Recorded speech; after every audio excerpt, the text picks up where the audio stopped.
اہل حرم کا جو ہمارا یہ چینل ہے اس کو سبسکرائب خود بھی کیجئے، اپنے دوستوں کے ساتھ شیئر کیجئے اور دین کی یہ تعلیمات پھیلانے میں ہماری مدد فرمائیے۔ رسول اللہ جس طرف جاتے ہیں صحابہ بھی پیچھے جاتے ہیں، رسول اللہ جس طرف قدم اٹھاتے ہیں صحابہ بھی قدم اٹھاتے ہیں۔ یہ عشق ہے اور یہ محبت ہے، یہ عشق کا جنون تھا جنہوں نے ان کو ناقابل شکست بنا دیا تھا۔ یاد رکھیے، انہوں نے اللہ کو نہیں دیکھا تھا، انہوں نے عشق کیا تھا، مصطفیٰ کے ساتھ عشق کیا تھا، رسول خدا کے ساتھ عشق کیا تھا، اور وہ رسول خدا پر جان دینے کے لیے ہمہ وقت تیار رہا کرتے تھے۔ عرض کیا، رسول اللہ نے فرمایا کہ تم وصال کے روزے نہ رکھا کرو، کمزور پڑ گئے ہو تو۔ فقال لہ رجال من المسلمین، کہ کچھ لوگوں نے آپ صلی اللہ علیہ وآلہ وسلم سے عرض کیا، فإنک یا رسول اللہ تواصل، اے اللہ کے رسول آپ تو وصال کے روزے رکھ رہے ہیں، تسلسل کے ساتھ آپ روزے رکھ رہے ہیں، اور آپ ہمیں فرما رہے ہیں کہ تم روزے نہ رکھا کرو۔ فإنک یا رسول اللہ تواصل، اے اللہ کے رسول آپ تو وصال کے روزے رکھ رہے ہیں۔ فقال رسول اللہ صلی اللہ علیہ وسلم ایکم مثلی، آپ صلی اللہ علیہ وآلہ وسلم نے فرمایا کیا تم میں سے کوئی میری طرح ہے؟ ایکم مثلی، کیا تم میں سے کوئی میری طرح ہے؟ انی ابیت یطعمنی ربی ویسقینی، میں تو اس حالت میں رات گزارتا ہوں کہ میرا رب مجھے کھلاتا بھی ہے اور پلاتا بھی ہے۔ انی ابیتو، میں ایسے رات گزارتا ہوں، یطعمنی ربی ویسقینی، کہ میرا رب مجھے کھانا بھی کھلاتا ہے اور میرا رب مجھے پلاتا بھی ہے۔ تم میں سے میری طرح کون ہو سکتا ہے کہ جس طرح میں کر رہا ہوں تم بھی اسی طرح جو ہے وہ کرنا شروع ہو جاؤ۔ آپ نے منع فرما دیا۔ تو آپ صلی اللہ علیہ وآلہ وسلم کا قرب میں عرض کرنا چاہ رہا تھا آپ کے سامنے کہ رسول اللہ صلی اللہ علیہ وآلہ وسلم قرب کے اس مقام پر فائز تھے کہ نہ کھانے کی کوئی ضرورت محسوس ہوتی، نہ پینے کی کوئی ضرورت محسوس ہوتی، مل جائے تو کھا لیتے دنیا کو دکھانے کے لیے، نہ ملے تو کئی کئی دن تک رسالت مآب صلی اللہ علیہ وآلہ وسلم ایسے ہی جو ہے وہ چلا کرتے تھے۔ اس حدیث سے فہم ہوا کہ رسول اللہ صلی اللہ علیہ وآلہ وسلم جب ان کا جسم موجود تھا تو اس کو کھانے کی بھی ضرورت ہے، اس کو پینے کی بھی ضرورت ہے۔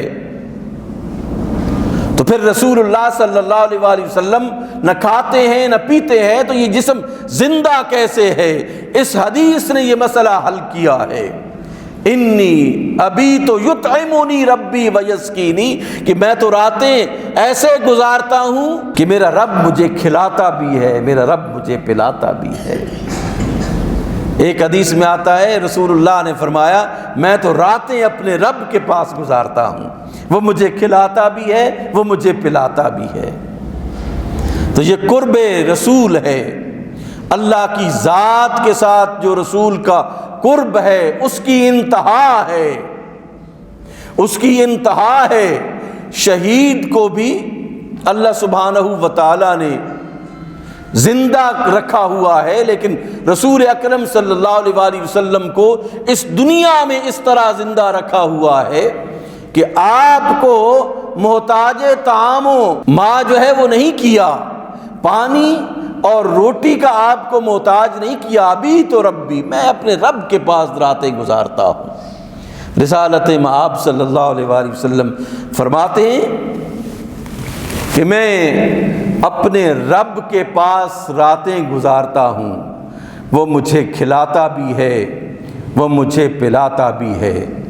اور یہ فقر کی صورتحال آپ صلی اللہ علیہ وآلہ وسلم پر جو ہمیشہ طاری رہتی تھی نا، کہ نہ کچھ کھانے کے لیے گھر ہے نہ کچھ پینے کے لیے ہے، یہ فقر اللہ سبحانہ و تعالیٰ نے نبی کو عطا کیا تھا، بطور خصوصیت عطا کیا تھا۔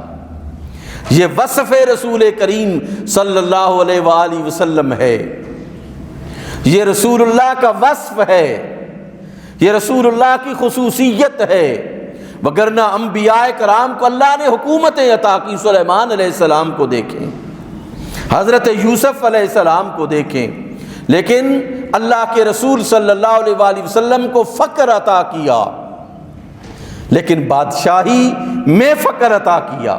بادشاہی دو جہانوں کی عطا کی ہے، لیکن اس بادشاہی میں اللہ نے اپنے نبی کو فقر عطا فرمایا ہے۔ علامہ اقبال نے کہا نا کہ سما الفقر فخری کا رہا شان امارت میں، سما الفقر فخری کا رہا شان امارت میں، بآب و درنگ خال و خط پہ چہ حاجت روئے زیبارا، کہ رسول اللہ کا جو الفقر فخری کا نعرہ تھا یہ امارت امیری میں رہا، یہ یعنی سرکار نے فرمایا الفقر فخری، فقر میرا فخر ہے۔ یہ آپ کو دو جہانوں کی بادشاہت ملی، اس زمین کی بادشاہت ملی، آسمان کی بادشاہت ملی، ہر چیز ملی۔ سرکار دو عالم صلی اللہ علیہ وآلہ وسلم نے فرمایا الفقر فخری، کہ مجھے اللہ نے یہ فقر عطا کیا ہے اور یہ میرا فخر ہے۔ علامہ فرماتے سما الفقر فخری کا رہا شان امارت میں، اس امیری میں رسول اللہ کے گھر میں اور رسول اللہ کی ذات پر جو ہے الفقر فخری کا سما ہمیں نظر آتا ہے۔ فرماتے ہیں بآب و درنگ خال و خط پہ چہ حاجت روئے زیبارا، کہ ایک خوبصورت چہرے کو سنورنے کی کیا ضرورت ہوتی ہے؟ چہرہ جب خوبصورت ہوتا ہے تو اسے سنورنے کی ضرورت نہیں ہوتی کہ وہ یعنی بیوٹی جو ہے وہ اپنی اس سنورنے کے ساتھ جو ہے وہ معلق کر لے، نہیں، ایک خوبصورت چہرہ خود بخود ہی ہمیشہ سجا رہتا ہے، اس لیے اس دنیاوی ضرورتیں اس کو محسوس نہیں ہوتی کہ یہ چیزیں بھی مجھے ضرورت ہیں۔ بآب و درنگ خال و خط پہ چہ حاجت روئے زیبارا، آپ صلی اللہ علیہ وآلہ وسلم کو اتنا مقام عطا کیا، اتنا مقام عطا کیا۔